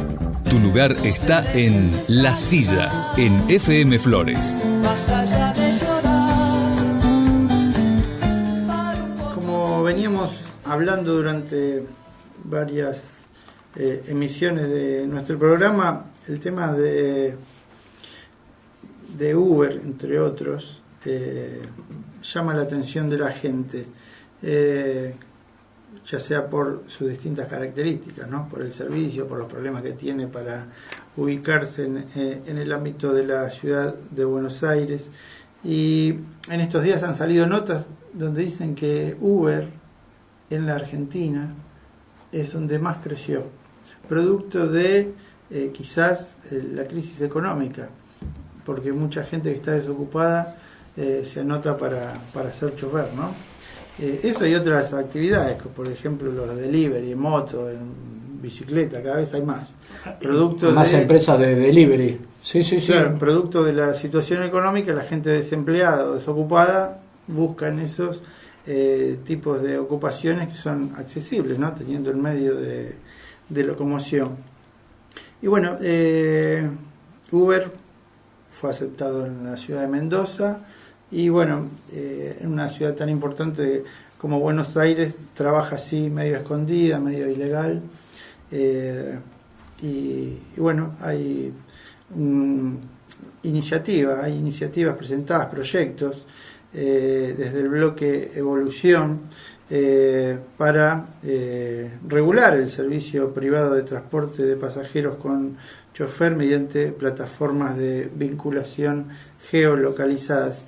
Y uno de los autores de este proyecto es el legislador Marcelo Wouman, como dije, del bloque Evolución, y está en comunicación con nosotros. Marcelo, buenas noches, gracias por atendernos. Buenas noches, ¿cómo andan? Bien, bien. Muy bien. Queríamos charlar porque nos interesó el tema de este proyecto de ley para regular el servicio privado de transporte de pasajeros con chofer. Le ponemos el nombre Uber, hay otras plataformas también que son similares, pero que generan tanta controversia, sobre todo con el gremio de los taxistas, ¿no?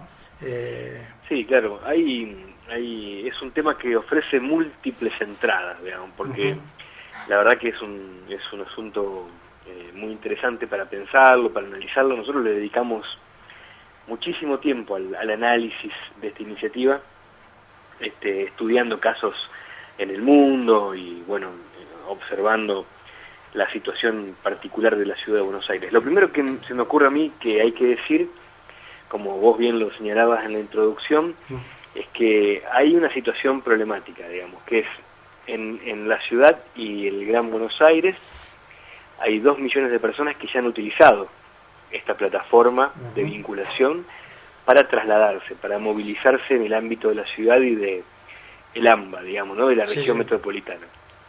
Y la segunda cuestión es que hay más de 30.000 personas que se inscribieron para ser choferes. Y como vos bien decías, hay información de que es el lugar en donde más crece. Todo esto ocurre en un marco, como también vos señalabas bien en la introducción, de absoluta irregularidad, digamos, porque efectivamente no hay marco normativo en la ciudad ni a nivel nacional para que una empresa que brinda este tipo de servicio particular, que es el servicio de transporte privado de pasajeros a través de la vinculación de una plataforma o una aplicación, bueno, esta situación en particular no tiene regulación. Claro. Nosotros, ¿qué observamos?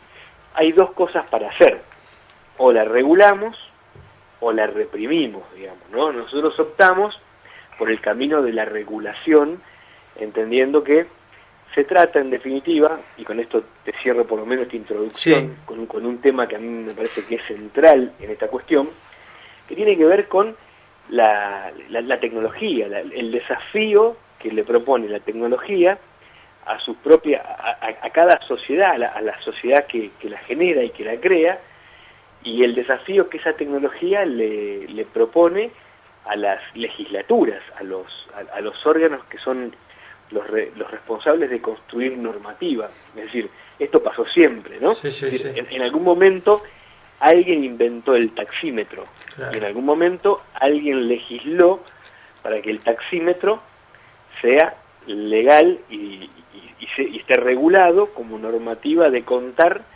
un trayecto en tiempo-espacio, ¿no? Bueno, en este momento ocurre algo parecido. Aquí hay que vincular, digamos, a los prestadores, a los clientes, a las plataformas que los unen, como bien decís vos, y lo que más se escucha, por lo menos cuando alguien te comenta así, viajé con Uber, es y la habilitación y los seguros, o sea, todo eso está dentro del proyecto que presentaron, ¿no?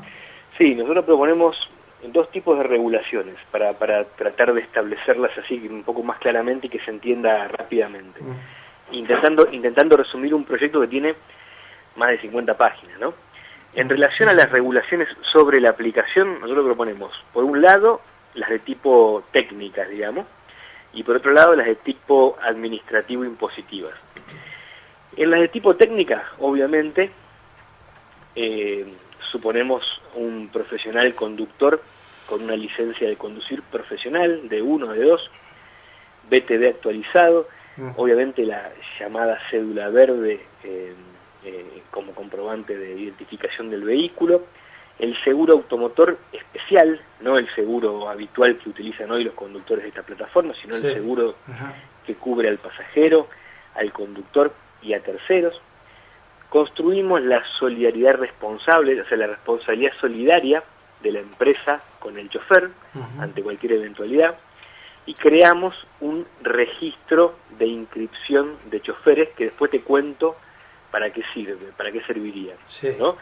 Por el otro lado, todo el aspecto impositivo administrativo. Nosotros pensamos que la empresa tiene que cumplir con el pago de los impuestos habituales, nacionales y locales, ingresos brutos, IVA, los habituales, digamos, al cual le sumamos la creación de un impuesto especial que se llama Fondo de Movilidad, que es un impuesto que se construye con el 3% del total de lo recaudado. Y es un impuesto que crea un fondo, el Fondo de Movilidad, que tiene dos funciones.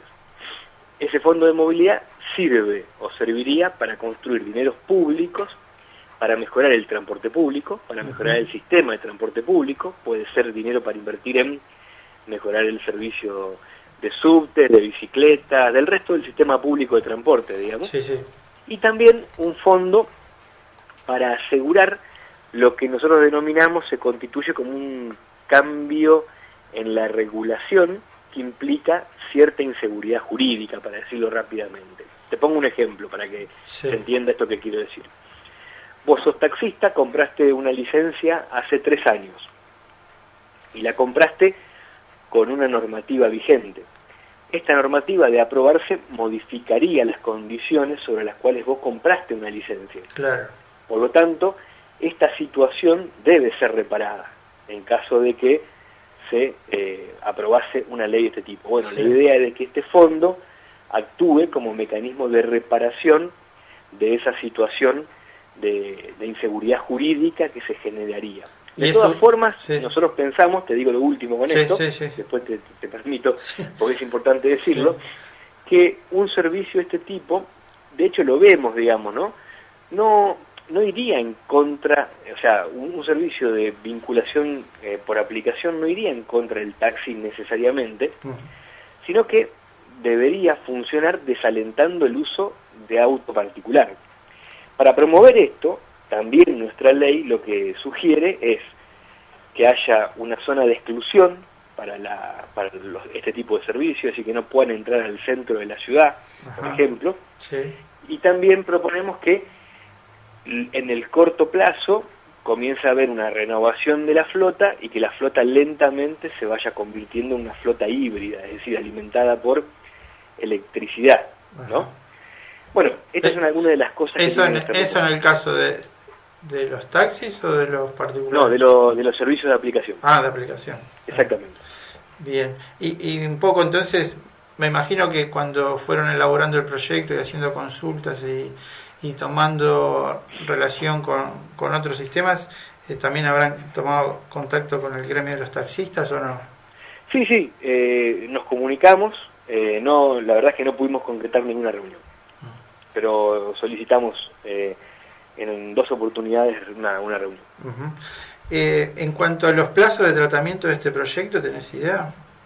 No, a ver, depende de las mayorías parlamentarias, no es el caso nuestro, nosotros somos una minoría parlamentaria.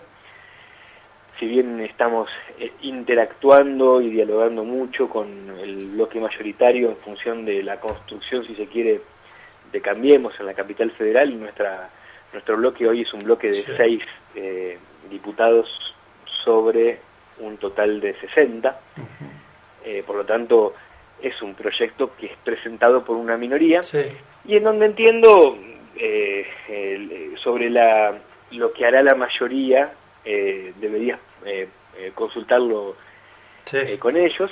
Supongo que han tenido una posición bastante contraria a esta iniciativa en los últimos tiempos, pública, del ministro de Transporte y demás, que a veces que se infiere cuál sería esa posición. Nosotros lo que decimos es que hay en este caso una visión de necesidad de hacernos cargo de resolver un problema que tenemos en la ciudad, que hay un servicio que es muy demandado por los consumidores, por los ciudadanos, mucha gente utiliza este servicio, y es un servicio que efectivamente no está regulado. un poco lo que te iba a comentar. Nosotros hicimos una encuesta en el programa donde el 96% de los que votaron estaban a favor de utilizar este servicio. Bueno, sería bueno que toda esa gente que está a favor y que utiliza lo pueda hacer en condiciones de seguridad. Claro, por eso mismo digo, si bien ustedes son un bloque en minoría, están en este caso representando a una gran mayoría de gente que está interesada en el servicio, con lo cual, digamos, el egoísmo de los intereses de algún bloque mayoritario tendría que, no sé si ceder, pero por lo menos estar abierto a analizarlo, ¿no? Sí, y yo te agrego una cosa porque uno cuando, yo efectivamente pienso como vos, yo creo que hay una gran mayoría que utiliza esto y que lo hace de un modo habitual y que es una responsabilidad del Estado resolver esta cuestión porque es una cuestión que está abierta. A mí me parece que lo que hay que hacer es no aprovecharlo demagógicamente. Claro, es decir, yo sé que representamos a una mayoría de la sociedad que quiere que esto se regule. Ahora, la verdad, yo creo que hay que regularlo de un modo que sea beneficioso para el tránsito de la ciudad, para la movilidad en la ciudad, y regularlo de un modo que también sea beneficioso para el conjunto de los ciudadanos. Cuando digo el conjunto de los ciudadanos, digo también el Estado y digo también el conjunto de los trabajadores que hoy desarrollan un trabajo en otras áreas de servicio de transporte público de pasajeros, que deben tener voz y representatividad claramente en este debate. Hay una historia que yo cuento últimamente de un debate que se da en 1928, que lo leí en un artículo periodístico mientras investigábamos toda esta situación, y que es la queja de los sindicalistas o voceros del momento del transporte urbano de buses de la ciudad de Buenos Aires en 1928, cuando se estaba debatiendo la reglamentación del taxímetro, ¿no? Claro. Bueno, me parece que es lo mismo, me parece que es importante que todo el mundo participe de este debate, porque es un debate que también adelanta un debate mucho más profundo que tendremos que darnos como sociedad y que tiene que ver con el futuro en el mundo del trabajo. Entonces, ese sí es un debate al cual tendremos que ir con mucho cuidado, con muchas alertas, porque evidentemente las transformaciones de las tecnologías están haciendo operar cambios en el mundo del trabajo y tenemos que cuidarnos de ese proceso y que ese proceso se dé de un modo correcto. Digamos, sí, que ¿no? sea inclusivo. Claro. Que nos sirva, que haya garantías, las garantías del derecho habituales para el trabajo, es decir, que haya seguridad social, bueno, todas las cuestiones que tienen que ver con el mundo que construimos en este tiempo, ¿no? Perfecto. De estado de bienestar, para decirlo básicamente, ¿no? El modelo de estado de bienestar, ¿no? Para decirlo como modo, al que todos anhelamos desde ya, seguro. Exactamente. Muy bien, Marcelo Baumann, gracias por la comunicación. Esperemos que el proyecto realmente tenga tratamiento en corto plazo. Bueno, muy amable. Buenas noches. A disposición. Buenas noches. Muy bien, gracias. Hasta luego. Era Marcelo Baumann, legislador de Evolución en la legislatura de la Ciudad Autónoma de Buenos Aires. Nacho, vamos cambiando un poquito de tema y tratando de aprovechar lo máximo el tiempo que nos queda, así después terminamos la charla con Gabriel. El tema económico, la lista de jugadores que confeccionó Scaloni, ¿no? Para la selección. Y antes te quiero decir que Dedé, el jugador de Cruzeiro expulsado, puede jugar. ¿Puede jugar? ¿Lo habilitaron? El jueves. Sí, no está le sacaron la suspensión, digamos. Era lo justo. ¿No? Sí, según el código disciplinario de Conmebol no se puede hacer eso.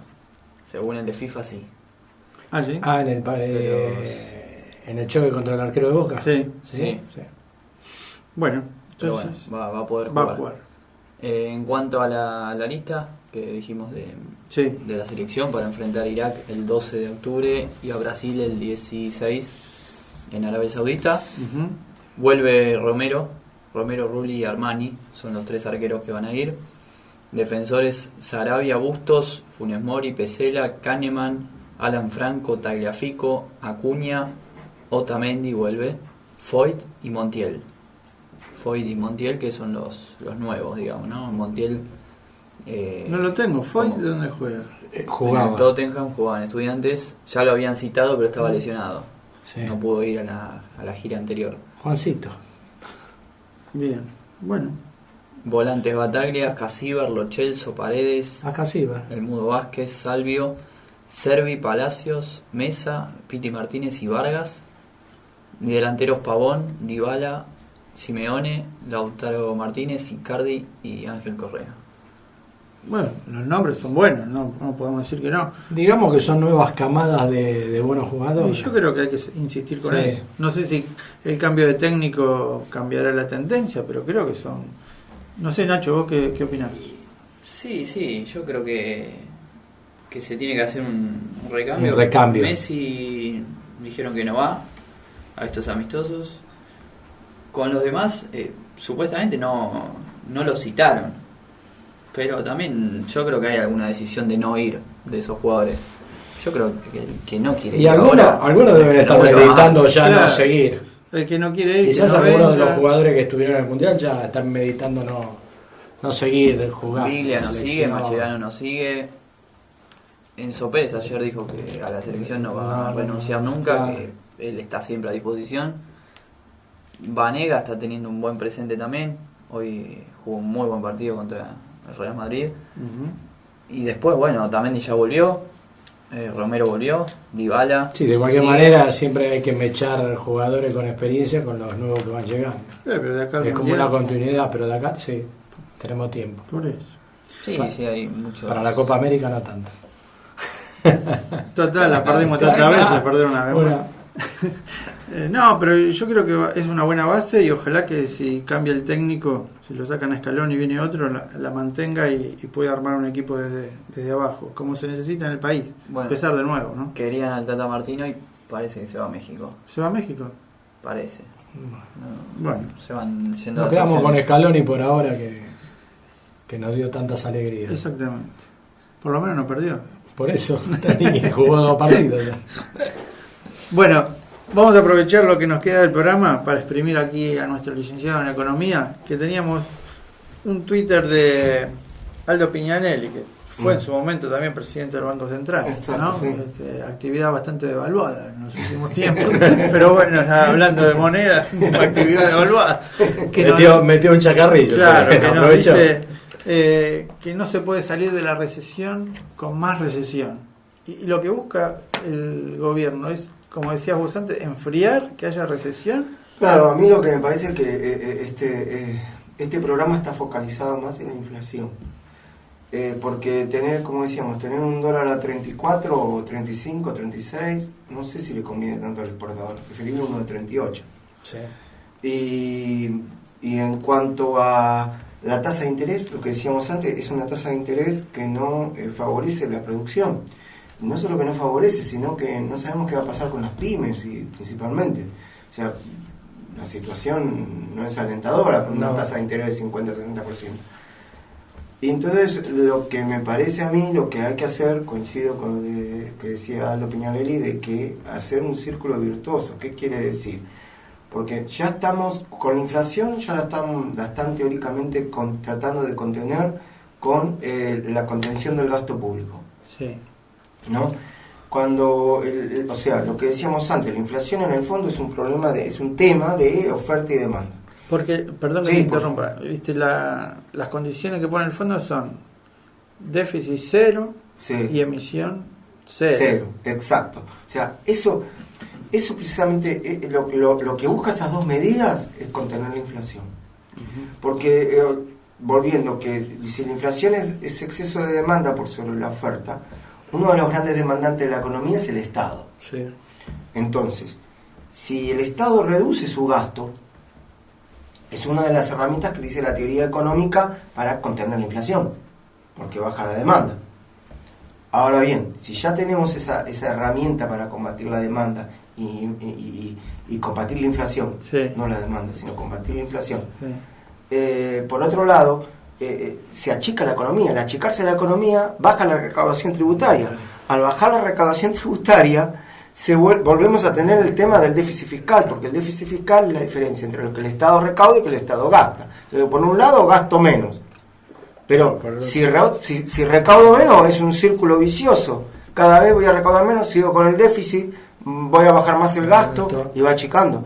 Entonces, lo que tienen que hacer, por un lado, está bien, contener el gasto para evitar que eso fomente la inflación, porque lo que fomenta la inflación es esa emisión monetaria que se utiliza para cubrir el gasto. Pero por otro lado, hay que fomentar el crecimiento económico para recaudar más. Esa es la verdadera forma. O sea, reducir el déficit fiscal no solo quiere decir contener el gasto, quiere decir también aumentar los ingresos fiscales, pero no a través del aumento de tasa impositiva, sino que crezca la economía para que crezca la cantidad de valores de impuestos que se recaudan. Y todo ese procedimiento, vos decís que puede generar confianza para que también vengan inversiones productivas. Eso es lo que desde iba afuera. a preguntar yo, con la injerencia del fondo, ¿cómo estarían las empresas extranjeras?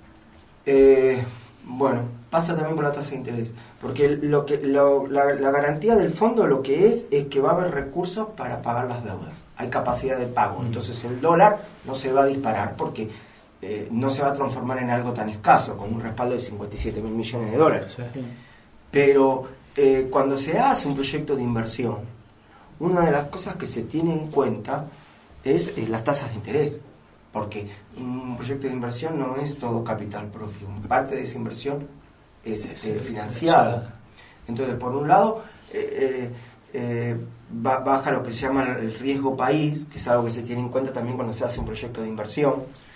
Pero si yo tengo que hacer un proyecto de inversión y me da, en términos reales, supongamos que no hay inflación, 8%, pero si lo pongo a un plazo fijo me da el 10%, y me conviene poner un plazo fijo, y voy a tener todos los problemas de incertidumbre y la inmovilización que significa, porque cuando uno hace una inversión es a largo plazo, entonces estas tasas de interés no favorecen a la inversión. Pero si, digamos, el lugar donde vos vas a invertir te da cierta certidumbre, vos te arriesgás, porque para eso sos empresario, ¿no? Tenés que tener algún precisamente, el riesgo va a reducir quizás con este respaldo del fondo. Y lo que te dicen las finanzas es que a menor riesgo, pues le exigís menor rendimiento a un proyecto de inversión. Pero también está, además de tener en cuenta el riesgo, es decir, si yo invierto en un país estable, voy a exigirle a ese rendimiento, a esa industria, lo que sea, menos rendimiento que en la Argentina, porque es más riesgosa. Pero por otro lado, se compara con las alternativas de inversión, con lo que se llama el costo de oportunidad. Exacto. ¿No es cierto? Un empresario dice, ¿qué hago? ¿Amplío la planta o compro las LECAPs que me dan el 50% anual en pesos? O 50% anual ya. No sé, con una inflación se pone entre el 40, bueno, pues me da un 10% estando sentado en mi casa. Entonces el factor de la tasa de interés es muy importante para reactivar la economía, y la reactivación de la economía es muy importante por el empleo, fundamental, la tranquilidad de la familia y en segundo lugar para aumentar la recaudación tributaria para contribuir a bajar el déficit. No solo hay que bajar el gasto, sino mover la economía para que se recaude más. Eso ya lo vimos en 2002, 2003, 2004, 2005, 2006. Llegamos, lo que hablábamos recién del superávit fiscal. Nosotros en 2003, 2004, 2005, 2006 teníamos un dólar alto, que iba como digamos 44, 45 pesos ahora, y una economía creciendo a las famosas tasas chinas, 7-8% anual. Con las hojas $600. Claro, con las hojas $600 y vos qué hacías, tuvimos un superávit fiscal. ¿Pero por qué? Porque la economía creció. Si el impuesto a la ganancia es, supongamos, 30% de mi ganancia, si crece mi ganancia, crece la recaudación del fisco. De la otra forma te vas achicando cada vez más, o sea, lo que decías vos de Aldo Piñanelli, ¿no? Que comenzaste diciendo. Bueno, Gaby, gracias por tu participación en el programa. Creo que tocamos todos los temas y en un lenguaje que fue comprensible. A mí me gustó mucho la charla porque fue muy didáctica. La verdad que aprendí un montón de cosas. Te agradezco mucho. Lo vamos a seguir invitando, ¿no? ¿Aprobó el examen? ¿Usted qué dice? No, él es el profesor, yo soy el alumno. A mí me gustó la clase, digamos. Me gustó la clase, o sea que siga invitándolo porque si no, no apruebo. Bueno, muy bien, muy bien. Agradecemos a todos los oyentes que estaban participando en las distintas vías de comunicación, no tenemos tiempo para nombrarlos a todos, ya estamos al final del programa. Pero bueno, decirle que se lo merece el programa. En la próxima vamos a sortear, se merecen el programa que tuvieron. Vamos a sortear la picada para que se queden contentos en el próximo programa. Listo, listo. Hagan ayuno. Exactamente. Nacho, gracias. Francisco, Gaby, gracias, nuevamente, gracias por venir. Gracias. Martín Mariño, gracias por la operación. Cuídense de los caníbales, como siempre les decimos. Será hasta el miércoles que viene.